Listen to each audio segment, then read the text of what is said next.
आ रही रवि की सवारी प्रश्न और उत्तर करेंगे। पहला प्रश्न है, आ रही रवि की सवारी कविता का केंद्रित भाव क्या है? उत्तर लिखेंगे, प्रस्तुत पाठ हमारे हिंदी पाठ्य पुस्तक गोधली भाग 1 से उद्धृत है। पाठ का नाम आ रही रवि की सवारी, लेखक का नाम हरिवंश राय बच्चन। कवि घोर निराशा से उबरता है तो उसके नए जीवन की शुरुआत होती है। जैसे सुबह का सूर्य अपने दल बल के साथ पृथ्वी पर पड़ा अंधेरा को हटाता है और नए जीवन की शुरुआत करता है, उसी प्रकार कवि के जीवन में भी नई आशा का संचार होता है।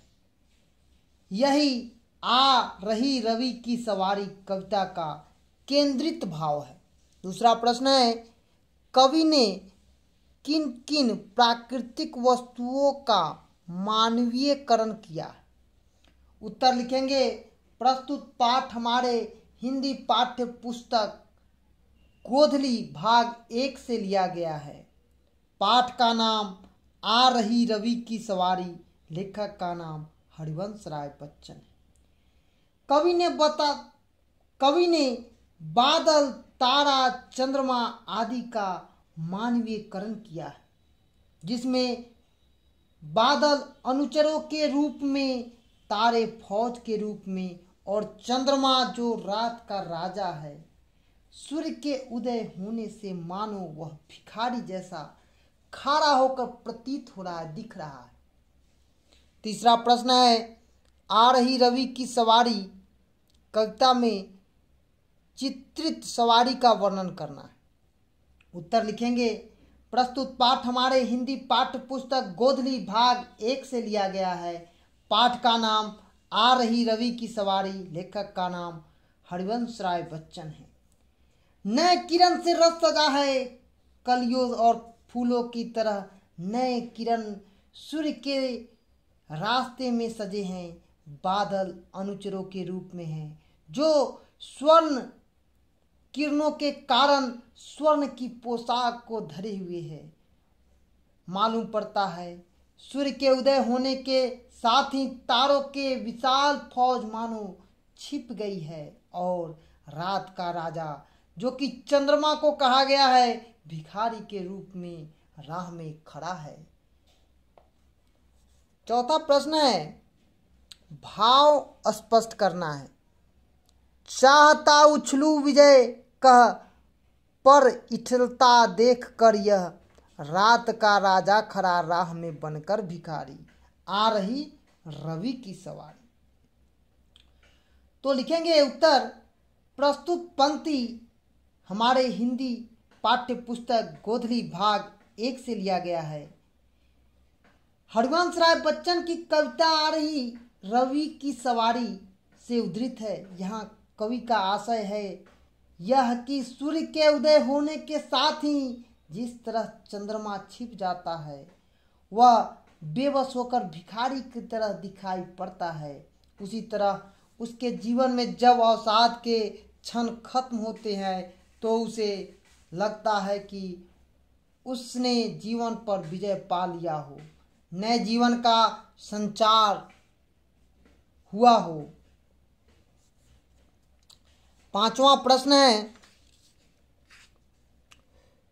रवि की सवारी निकलने के पश्चात प्राकृतिक उसका स्वागत किस प्रकार से करती है?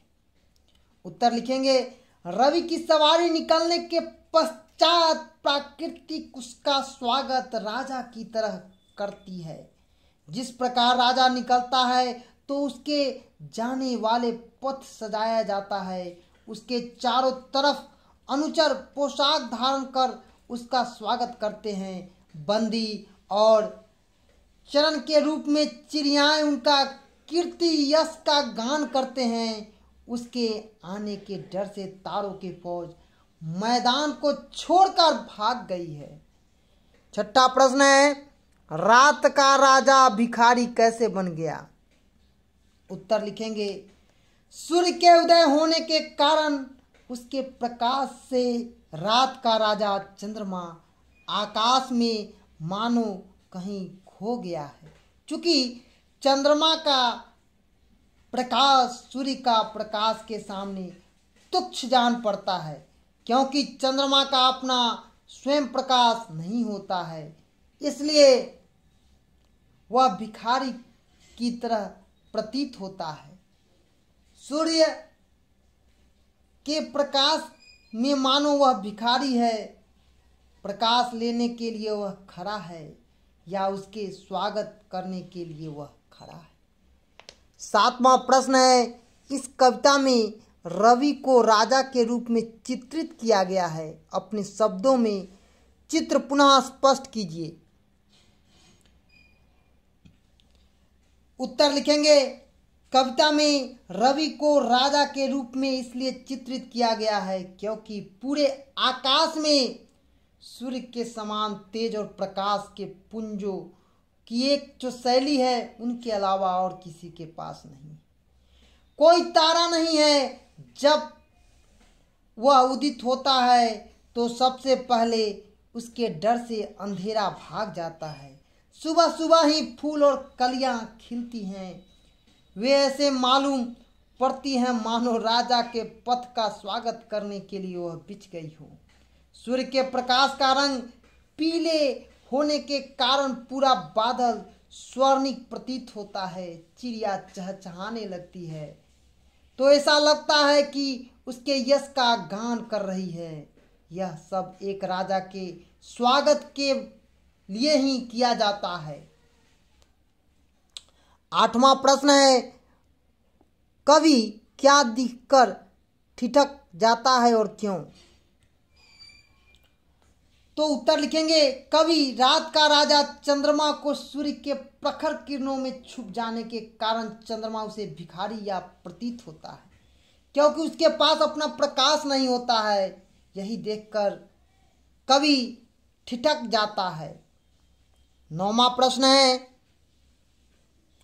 सूर्य के समय आकाश का रंग कैसा होता है? पाठ के आधार पर बताइए। तो सूर्य के समय प्रकाश का रंग स्वर्ण वर्णिक सोने के रंग के समान होता है। कवि ने लिखा है, बादलों से अनुचरों ने स्वर्ण की पोशाक धरी, आ रही रवि की सवारी। सूर्य के प्रकाश के कारण बादल स्वर्णिक नजर आता है, जिसके कारण सारा आकाश स्वर्णिक लगता है। 10वां प्रश्न है, चाहता उछलू विजय का में कवि की कौन सी आकांक्षा व्यक्त होती है? जिस प्रकार राजा के आने से पूरे साम्राज्य में भय व्याप्त हो जाता है, सभी उसका स्वागत अपने अपने ढंग से करने लगते हैं, तब उसे लगता है कि मेरे विजय पताका फहरा रही है, सभी ओर नया जीवन दस्तक दे रहा है। उसी तरह कवि को भी अपने जीवन की आशाएं की किरणें फूटती है तो उल्लासित होकर उछल जाता है और उसे लगता है कि उसने जीवन पर विजय पा लिया है। आशा ही जीवन का एक मूल मंत्र है। 11वां प्रश्न है, राह में खड़ा भिखारी किसे कहा गया है? उत्तर लिखेंगे, राह में खड़ा भिखारी रात का राजा चंद्रमा को कहा गया है और चंद्रमा भिखारी के तरह प्रतीत हो रहा है इस पाठ में। 12वां प्रश्न है, छोड़कर मैदान भागी तारकों की फौज सारी का काव्य सौंदर्य स्पष्ट करना है। कह रहा है, बचपन की कविताओं में व्यक्ति वेदना, राष्ट्र चेतना और जीवन दर्शन के स्वर मिलाते हैं। सूर्य के उदय होने के साथ ही प्रखर किरणों के प्रकाश से तारे नहीं दिखाई पड़ते हैं तो ऐसा प्रतीत होता है कि तारों की फौज मैदान छोड़कर भाग गई। कवि के जीवन में जब प्रकाश की किरणें दिखाई पड़ती है तो सारे अवसाद छट जाते हैं। तो आज हम लोग आ रही रवि की सवारी प्रश्न उत्तर किए हैं।